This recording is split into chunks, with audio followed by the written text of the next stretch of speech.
Okay, so for our third talk of this afternoon block, we have the speaker Denise Almeida. And the title of her talk is Regulatory Compliance in Decentralized Environments. Thank you. Thank you.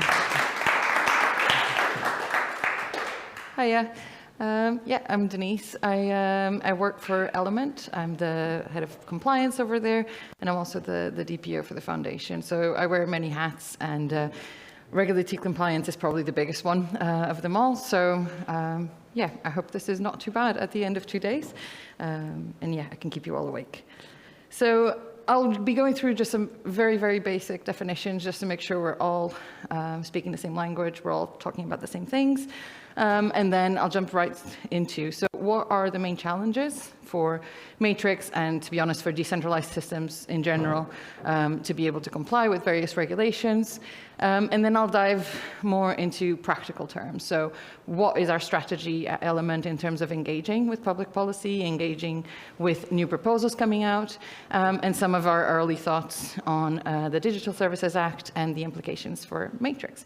And then some time at the end for questions. So very quickly, in terms of definitions, when we talk about compliance, we talk about conforming to various things. So sometimes people are talking about compliance and they're talking about a specific law. Others are talking about a standard. So this term can cover everything. Today, I'm going to be talking specifically about regulatory compliance. So that is when we as an organization have a goal to take the steps to comply specifically with laws, policies, and regulations. So it's not about standards or other self-defined things. And then finally, I'm sure you all know what a decentralized environment is at this point, but in the context of Matrix, it basically means there's no central point of control. Anyone can host their server, therefore everyone has control of their data, which is a huge benefit, but also a big challenge when it comes to compliance. So in terms of challenges, as you might expect, technology moves at a different pace than regulation and legislation. The pace of regulatory development tends to be a bit behind in terms of technology. So there's times where policymakers have to make choices to future-proof their regulations. So there's this idea that there's a knowledge gap between the industry and the policymakers. So the policymakers might not have all of the information about every bit of technology that is coming out at a specific time. We need to remember that the people designing policy are doing it one day for phishing and border control, and another day they might be thinking about encryption. So we need to give them the grace of explaining what our issues are, what our challenges are, as opposed to just complaining about it. It's really important to see that this is a two-way street. And there's also the challenge that in many cases, regulation is ambiguous by default. Otherwise, we wouldn't be able to have something like the GDPR that covers all of these industries across many countries if it wasn't this ambiguous by default, which can be a problem when we're talking about things like decentralization and other really technical issues that don't do well when it comes to ambiguity. Which leads me to the next point, that sometimes these requirements are extremely complex. I'm sure you all remember when the GDPR came about that this became an industry in itself to prepare and implement all of the requirements for the GDPR. So that is something that we're seeing now again with the DMA and the DSA. We then add decentralization, federation, the fact that we're in an open source, cutting edge development, and things become even more complex. There are times where we use a comparison with email, for example, and this is a comparison that we've used ourselves at times. It is a form, a federation, but there are still some differences that mean that we can't always rely on this. There are cases, because of the nature of what we're doing, that email doesn't cover everything. So we also don't have a lot of opinions, and that's a problem. A lot of regulation, we're following the law, but we're also following legal precedent. What cases have gone through the courts, what supervisory authorities have put out as their opinion. And so far, we've only had one opinion on Mastodon, and that is specifically around social media. So we really can't translate that into Matrix.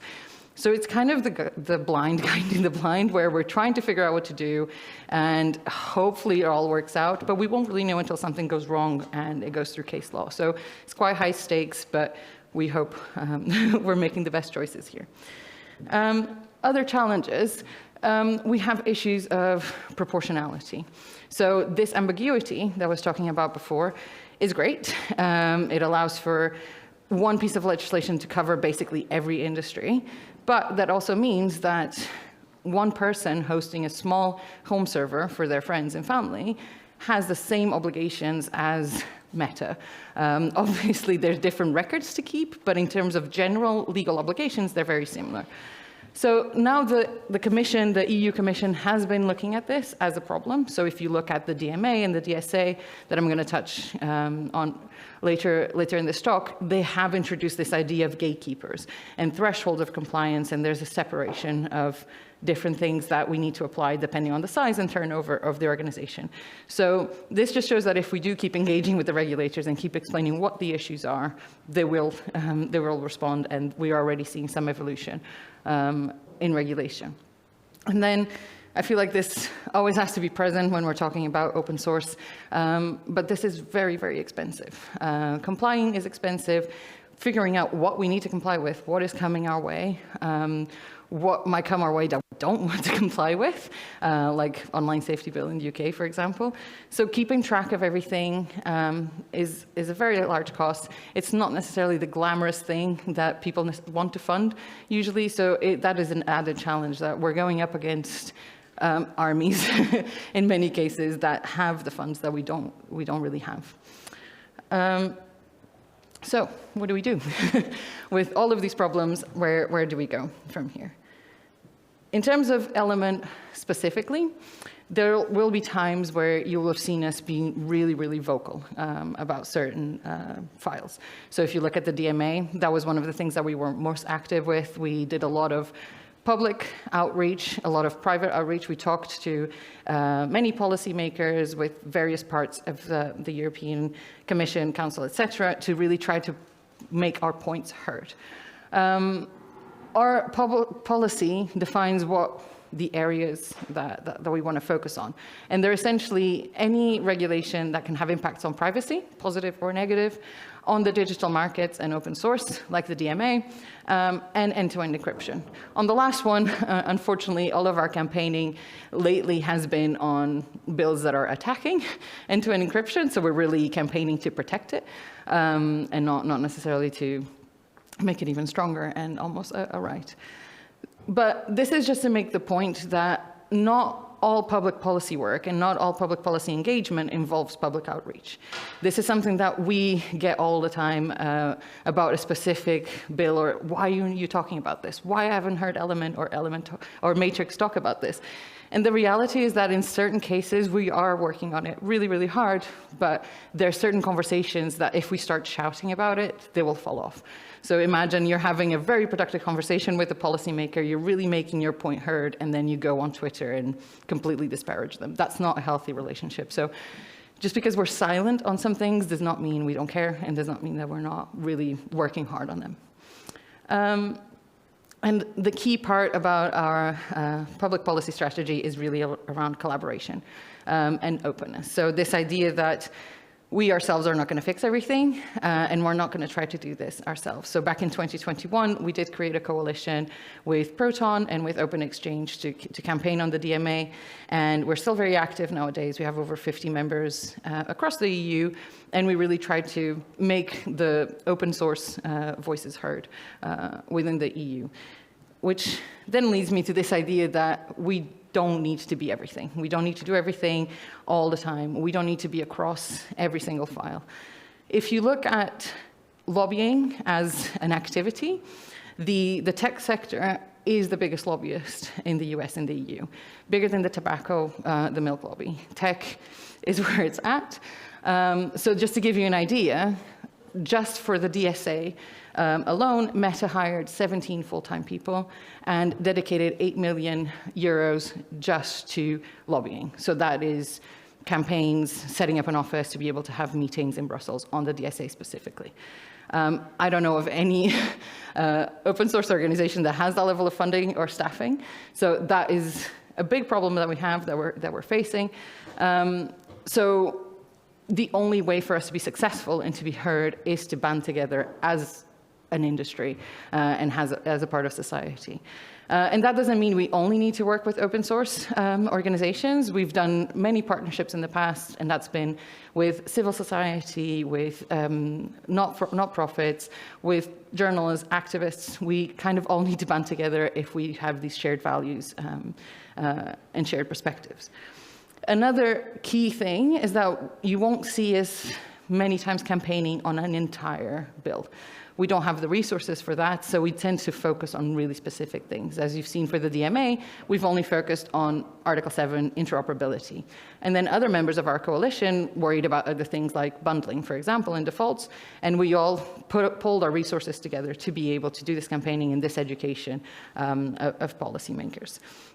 So far, this is our policy. I would say it's been successful in some ways. It's been really successful in positive engaging with the EU and the DMA.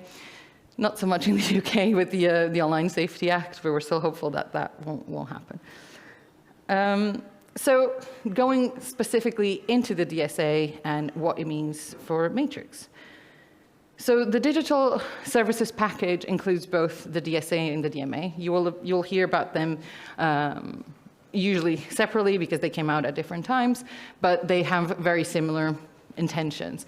So the idea is to regulate platforms and intermediaries, and that can cover everything, which I'll touch on in a bit on what they mean by an intermediary.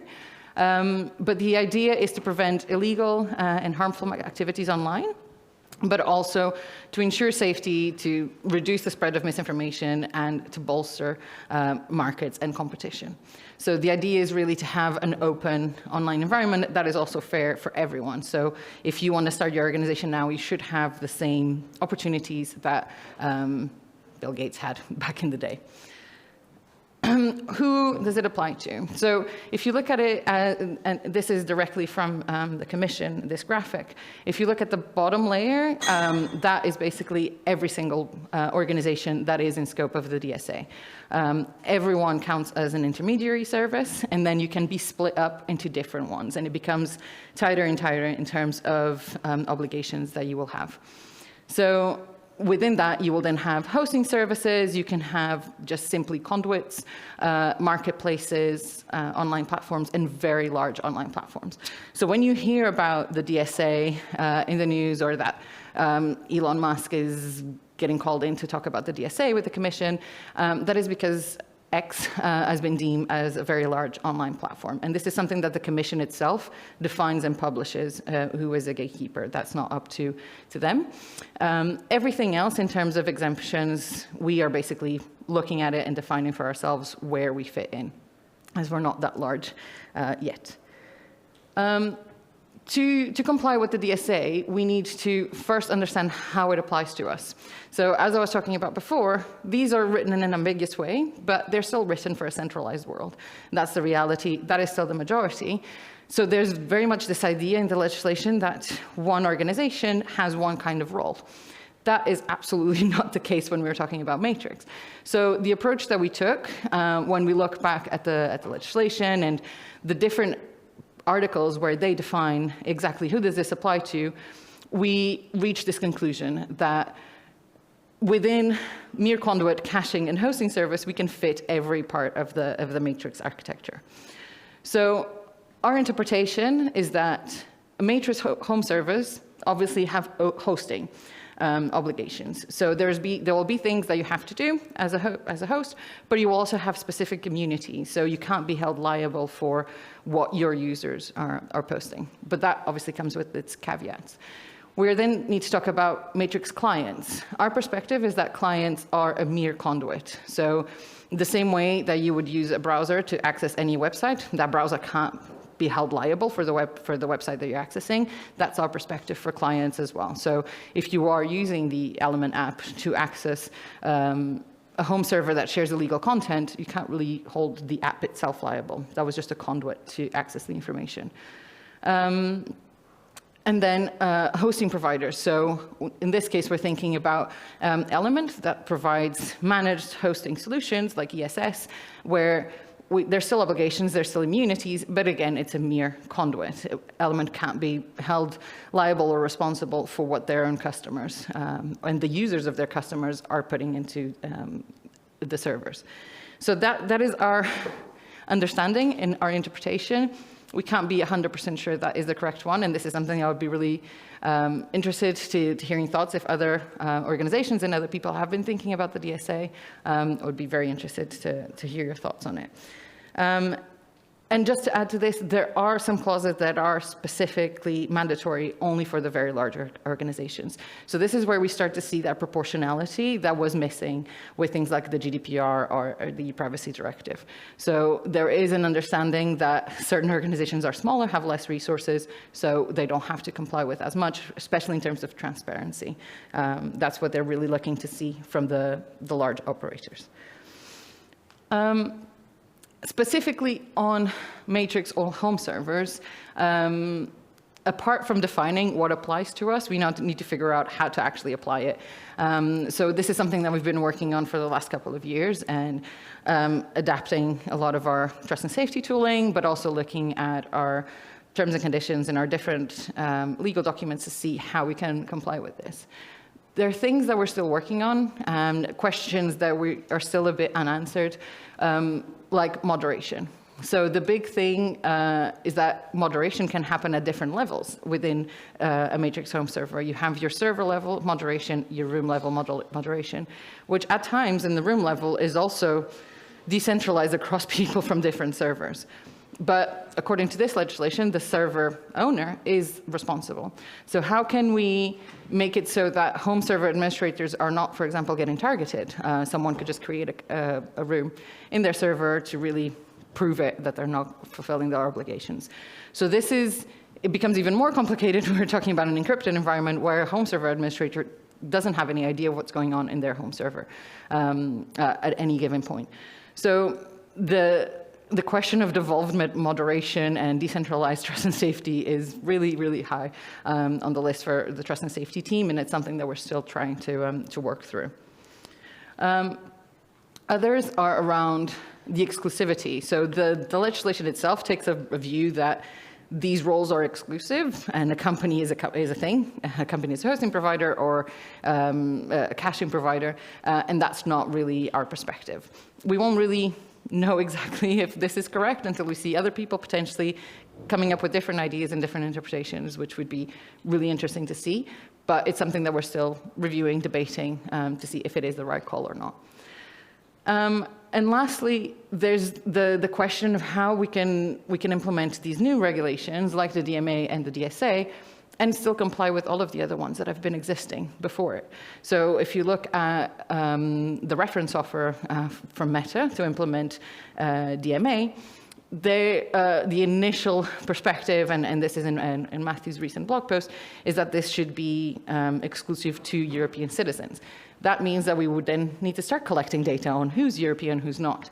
So how does that work with the principle of data minimization of the GDPR if suddenly we need to start collecting data that we've never collected before to comply with this new law? That doesn't really make sense in our world, especially when we're trying to be privacy-centric and have all of these things in mind.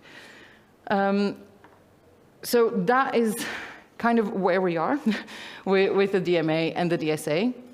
We're really hoping to put more thorough published work on this. We've started a blog series recently that details all of these approaches, and we will get to the DMA and the DSA, but I would like to hear any thoughts or any different perspectives that people might be having on this topic, as I think it will be very, very helpful.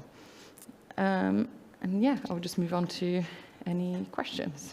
Thank you.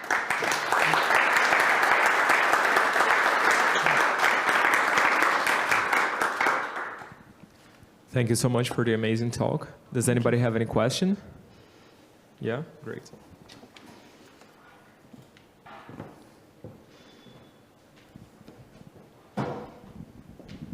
Yeah, thank you very much for the great presentation. You were just saying that some of the requirements of these laws would push you to collect information about where people are, because they would these rules would apply only to European users and not everybody else. But what is the disadvantage in just implementing this law for every user? That is our perspective as well. The problem is that we're not in control. So because these laws, let's talk about the DMA specifically. When we're talking about interoperability, the gatekeepers are in control. So the gatekeepers will only, so far, they've only put out reference offers and proposals for this to work that comply with the law. We're not seeing any intent to bring it out and to make it available to everyone, because they have to comply with the European law. They'll stick with it, and they already have prior art on how to do it, like locking app stores, for example. That's something that's really common for them to do. So from our perspective, we would love to be able to do it, but then that we would be in breach of the reference offer being put out by the gatekeepers. So that's the sort of conversation that we need to have now is, can we convince the gatekeepers to open things up a little bit more and potentially get funding for something that will be available to everyone? But in cases such as the DSA, let's say rules regarding moderation, would it be more costly for Element, for example, to implement moderation for everybody instead of only European users? I think it would be actually the opposite. I think in terms of the GDPR and the DSA, what we've done is actually apply the same principles to everyone, because yes, it would be a lot more costly to have different rules for Europeans and Americans, for example. So we try to look at what is the highest possible standard and can we make sure that everyone is at that standard. So same with the GDPR, that was kind of the approach we had, and it will be within our control. That will be the approach that we'll take here as well. Cool, thank you. Thank you. Any extra question?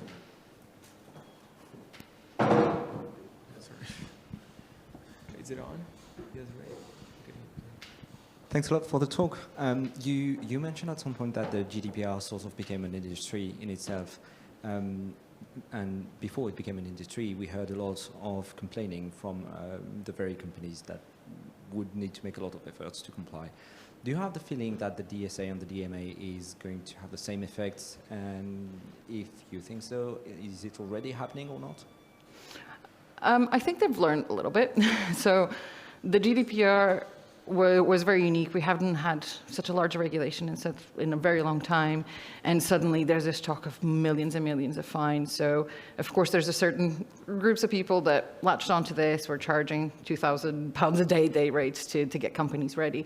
So there was a lot of scare tactics around the GDPR. They were kind of based on truth if there was proper enforcement, and that would have required regulators to be funded properly. So this was a conversation we were having downstairs earlier. The Irish regulator, they're tiny, they're one of the smaller regulators in the European Union, they have one of the smaller budgets, and yet they're responsible for regulating Facebook, YouTube, all of these companies that are based in Ireland, and they're based in Ireland for this specific reason, allegedly. And there's this idea that the GDPR kind of didn't fulfill all of the hopes that it had because there's not been sufficient enforcement. And there's actually been people in Ireland that have reported the Irish government for not funding the regulator sufficiently, as in their perspective, that is not following the law. We're seeing different things with the DSA. So the Commission has already raised investigations on X. There's an investigation open on Meta on the proposal for consent, for pay or consent. So we're seeing a bit more now, but that hasn't been translated into actual changes, into actual fines. So we won't really know for a couple of years, but at the end of the day, it all comes down to enforcement. And with the GDPR, what happened is that slowly the hype kind of went as the fines didn't really match people's expectations. Because when you're fining, Meta did receive huge fines, but that is equivalent to what, 2 minutes, 3 minutes of their revenue. So that really doesn't have impact. So there's now discussion of other possibilities for enforcement that is not just a financial fine, because a financial fine at the end of the day is just a cost of business for a lot of these companies. So we need to consider other things like actually removing business licenses and stricter enforcement rules, but we'll see if that comes or not. Thank you. Thank you. Anyone else? All right, so thank you so much. Thank you.